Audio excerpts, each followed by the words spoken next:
Hello, Steve Arts 89. Well, I've been feeling a bit nostalgic lately and talking about things and places that are important to me, and that all sort of ends with the internet, sort of ends with social media. Um, Gosh, I remember things like MySpace and stuff like that before Facebook, because Facebook seemed to be the game changer for me, it seemed like. Before that, there were a few things that artists were sort of using to sort of, get things on platforms and stuff like that, but didn't seem like everyone was doing it. But then when Facebook came along, everyone did it. And before that, it was mostly just people would get people's email addresses, and you'd put people in your MSN, and then you could see people online. You could just message people, and just instant messaging people, and everyone sort of had their little groups, and you just sort of talked to the people that you talked to, and it was very sort of insular, even though it felt like you were just connected to the whole world. And then along came Facebook, and suddenly it was like everyone was a celebrity. It's like, you put a post out and it's like putting it on the cover of a magazine, everyone sees it, and like all your friends, all your family, everyone who knows you're as connected can see your posts and what you had for lunch or whatever. And it just became this, I think it went to an extra level with Facebook. That's where sort of social media really took control, I think. And then, Instagram, Twitter, everything sort of grew from that. And now we sort of live in this society where we just live online, and everything is put online and talked about online, and a lot of things that used to be done offline aren't done anymore, and it's all done online now. But the thing about Facebook is then it sort of became really targeted, and it became very insular again, where suddenly when you put your post out, it wasn't just for everyone. You put it out for some people, or some people wouldn't want to see your post. Some people wouldn't follow you. Some people would. Some people would hide you. Some people would just have a specific group that you could go into, or a group chat you could go into. And it just became very much about people catering to their own interests and separate. And then all of a sudden, when you put something out, it wasn't going to everyone.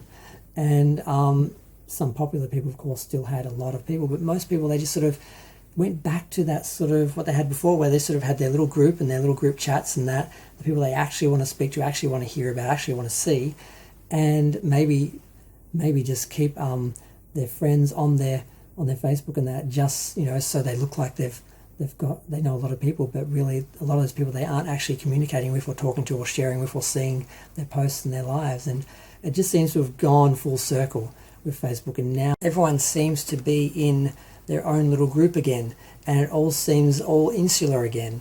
And I find it really disappointing, because that sense of community, because I really felt like, I was sharing with everyone and I was seeing everyone's lives, and it was really great. And then it just sort of started to fragment off, and then I just sort of feel like I'm sitting there with one or two people, and I'm like, this is sad. And I know a lot of people have gone to Instagram, but Instagram is more a visual medium. It's more about just look at me, look how pretty I am, look how beautiful I am, look at my video of how hot I am, how great my life is. Not so much talking and sharing stories. And Twitter, it's all about talking to the point that it's just arguing. All people do is argue all day. So I kind of miss Facebook. Facebook was a nice medium. I think it sort of gave you a bit of everything, and it had more of a family friend focus, whereas some of the other social media platforms are a lot more superficial and nasty, like Twitter and Instagram. I don't really do Instagram because I don't have a lot of pictures to share. I'm not doing anything at the moment. Whereas before, where I was like at least living more of an active life, I could take pictures of stuff as I was doing it. So since I haven't done a lot of Instagramming.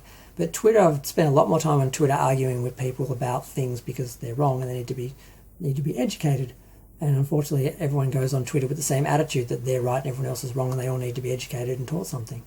And it's not really about being social and friendly. It's about finding people and attacking them. Finding the people that you have all these people in your feed who say things that offend you, and then you attack them and correct them and educate them and try and change them and bend them to your will and to your side, and everyone does the same thing, and it's not a healthy environment. It's very toxic. So I've just been blocking all the people that are really offensive, because I don't need to be offended. I know part of me feels like I have to say something and do something about these people who are so woefully educated and need to be taught, but it's not my job, and it's just too stressful to constantly be fighting with people and challenging them and trying to teach them something. And yes, that sounds very condescending, but the reality is, even though there's plenty of people more educated than me, I know that there's plenty of people more intelligent than me, there's also plenty of people far less educated and intelligent than me that I could have a word to. So that's what Twitter becomes. You find some little spot and just, stake your claim and just start fighting. It's just a horrible environment.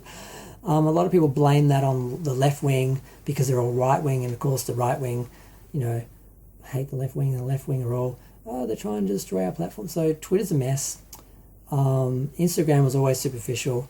I feel like Facebook is kind of gone in some level. It's sort of been taken back and sort of stripped away to just these little basics, and it doesn't sort of have the community feel that it used to have, although there are a lot of little communities within it that you can find some little niches and little things that are interesting, but it's still all just very insular in that. So I've been wanting to talk about that for a while, actually, because I really felt that with Facebook. I just remember talking to some people in the private sort of chat and sort of feeling like I was lucky to be in their little chat, and feeling like this feels like when you had to get someone's email off them and you're in a group chat and you only sort of talk to the people you really liked, and it wasn't like this bigger sort of community and this bigger sort of environment where everything got shared, and it was like, the media, and it's like, that's why they call it social media. And I kind of feel like both the social element and the media element are being sort of stripped from Facebook, and it's just not what it used to be.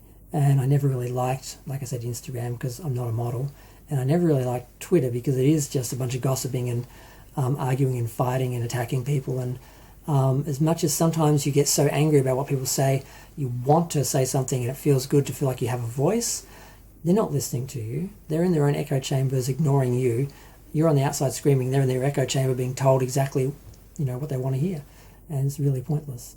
So, yeah, social media. Had to talk about it for a minute and had to reminisce about the old days of Facebook. I miss it. I mean, does anyone remember when it used to say, Stephen is this? And you'd be like, you'd have to think of something that went with that statement, because it always said Stephen is, and you'd have to say going to the beach. Then that was too limiting, so they changed that. That was the first sign there was a problem with Facebook, when they changed the way it was set up, and it's like, we're going to change it to what people want, and I just knew eventually it would just be taken apart and end up being nothing special. Eventually it got there. It took a few years, but it got there. But looks like I'm here at the end of this video. Feel free to share, like, comment, subscribe. Let me know what you think. I don't know why I try to go for 5-minute videos or 10-minute videos, because when I watch a video, if I click on something and someone's talking, I want to at least be occupied for 5 or 10 minutes. It's got to be worth clicking on. And if it's less than 5 minutes, unless it's a really interesting topic, it's not worth it. I just go for the longer videos. So I don't know. I just think that's how I think. So I don't know.